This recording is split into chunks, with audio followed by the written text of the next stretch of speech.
So we've got a fantastic final session.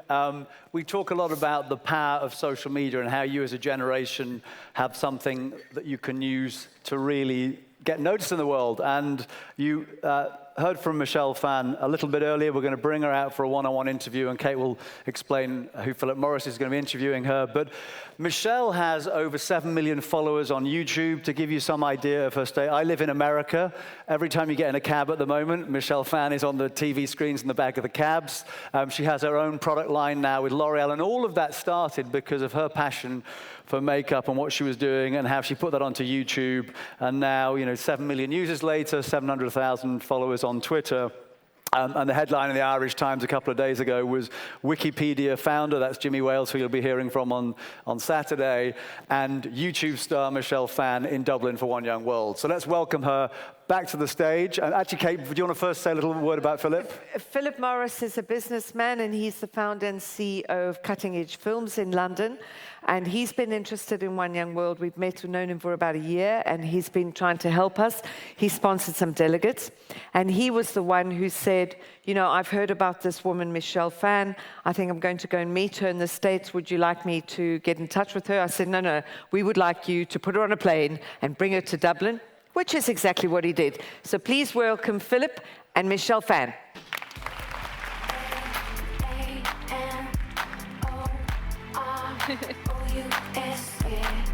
Welcome back. You look.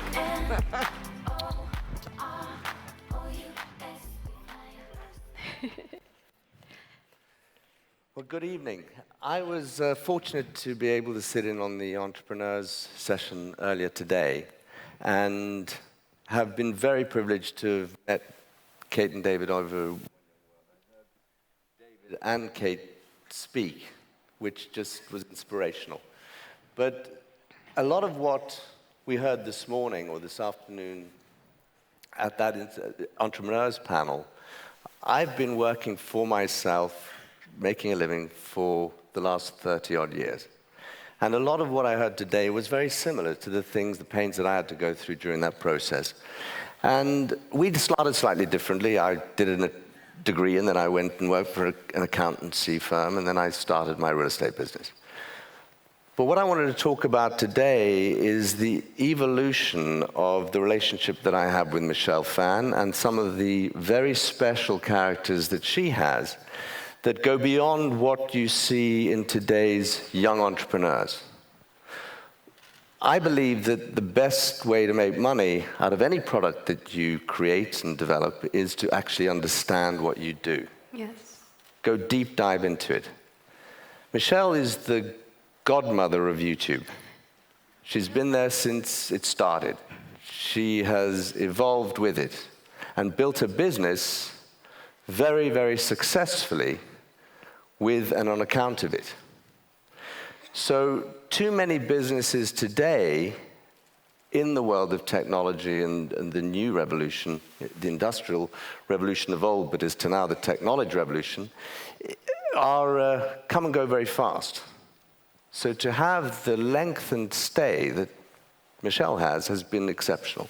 So together we have created a music business, which we're launching at the moment as Shift Music, and it's all happened very fast, but it's going to last forever. So some of the things that we're going to talk about here are just a question and answer between us about what brought us to this resolution, as it were. So Michelle can talk a little bit about how she started in YouTube and why the deep dive research has helped her to expand. I started on YouTube in 2007. Doesn't seem like that long ago, but I think in internet years, it's kind of like dog years, and that's like 20 years ago. The space was different back then. The internet landscape was completely different. MySpace was the #1 social media place, and it wasn't Facebook. And when I was on YouTube, I saw that this was an opportunity for me to teach and to share. It was an amazing platform for me to film a video and to share my thoughts, my vision, my message, and my teachings. And what I was teaching was not just beauty, but how to empower women to pick up an eyeliner and redefine our eyes to make them pop. It's not such a superficial thing. Rather, it was a way for me to inspire women to gain control of her beauty, if that makes any sense. That she is in control of how she looks. She's in control of how she looks in front of other people. She pops on a red lipstick, and you look at her and you instantly know this woman is powerful. So I've been doing this for 7 years, I think, 7, 8 years. And it's true what Philip said. Building a legacy brand, the key behind it is really researching and diving deep. And not just looking at the superficial. Don't think of it as, hey, I want to make money and I just want to cash out really fast. If you want to make money and cash out fast, great. But that's not the best way to build a legacy brand. You know, you have to, first the question you have to ask yourself when you're building a brand is, why are you building this? Why are you making this product? Why are you launching this website or this app? Like, what's the reason and what's the purpose? I think that's why you stayed 7 years and will carry on for a very long time, because what you're doing is evolving, and you clearly think of your consumer. And YouTube and the internet is a method to deliver your message and effectively deliver product to your consumer. And not just YouTube now, you have Instagram. So if you're a photographer, your platform is right there. Facebook is great if you are selling a product, because a lot of people who are on Facebook, they're a little older, so they have a little more money.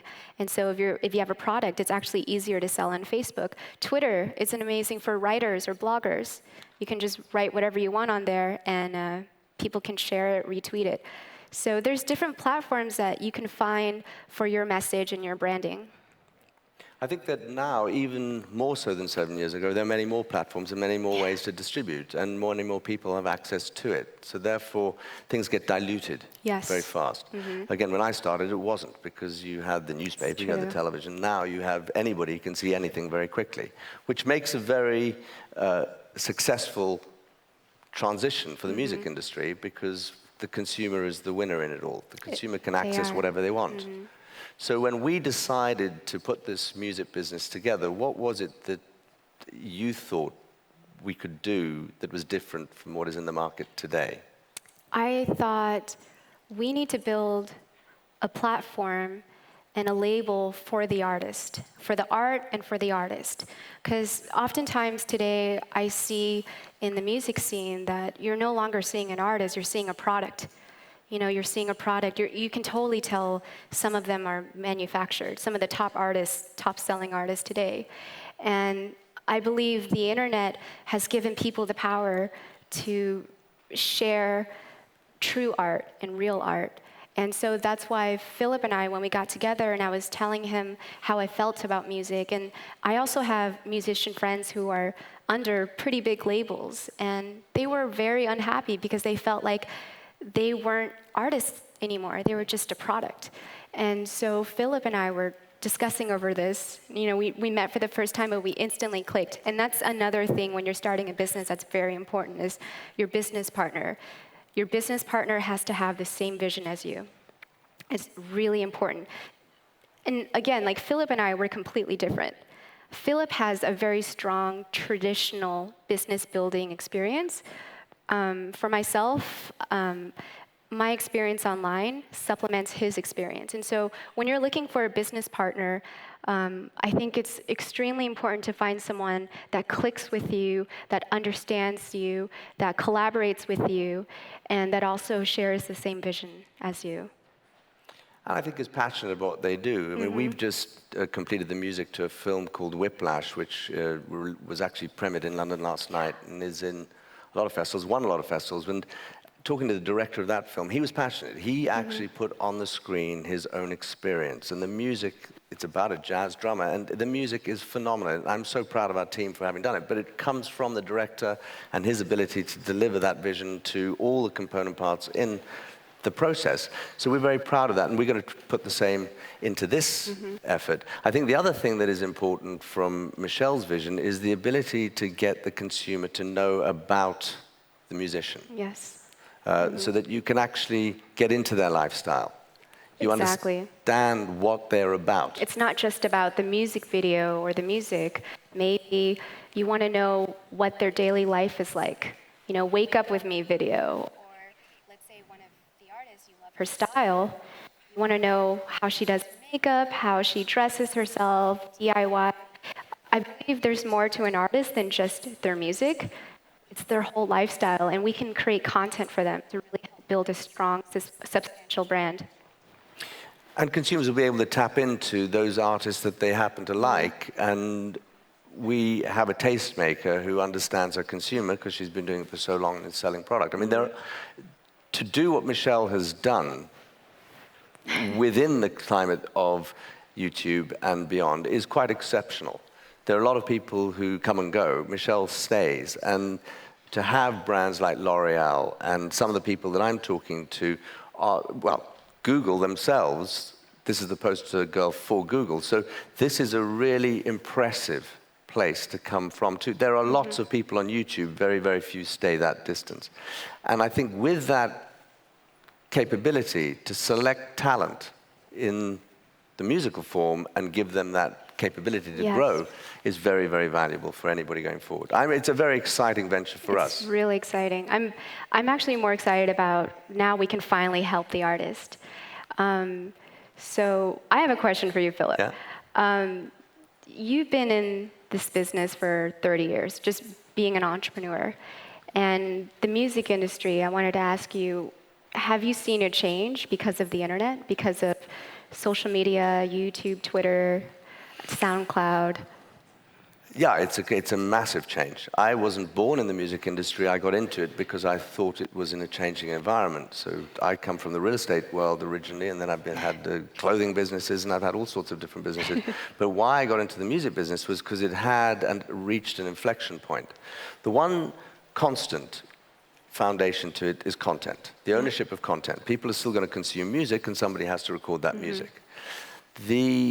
If you go back a couple of hundred years, people used to play on the street and collect money into hats, and that's how they'd make their money as a troubadour in the music business. Then when the gramophone record industry started, the consumer were being told what they could or should buy by A&R guys out of record labels who happened to have good relationships with stores on the corner of the high street. So Virgin Records, for example, or those type of things. So therefore, you were being directed by the record company to what you should consume. So what has happened in the most recent years is there's been an evolution that the consumer is now empowered again. The consumer can choose what they want. Exactly. And there's a massive change, and the record labels sort of were late in coming to the party because they didn't think that they needed to because they owned the content. And then Napster came along, and Sean Parker was able to change the method that consumers were consuming. But generally, most people don't want to, what is called, steal the music on the internet by sharing sites. They actually want to believe in developing the artist. And you see this quite regularly now when people say, look, pay as you want. Radiohead puts their new album online a few years ago and said, look, pay what you think you should pay. I remember. And actually, they earn more than they would do because people actually do want to pay because they know if the artist isn't earning, they're not going to be able to deliver music. I think it was the Wu-Tang Clan recently. They released an album, just one, and only one person can buy it. And a lot of money. One artist. And they could do whatever they want with that album. And it works. So now where I see the excitement is that the consumer is empowered.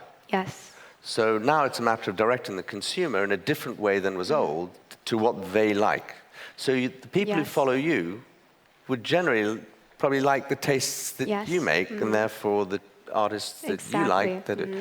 Now, if we are building this business together, where we're talking about partnerships with artists, partnerships with the musicians that actually can come online, use your distribution capabilities, use our skills, we can then go and place those songs in films or whatever comes from it.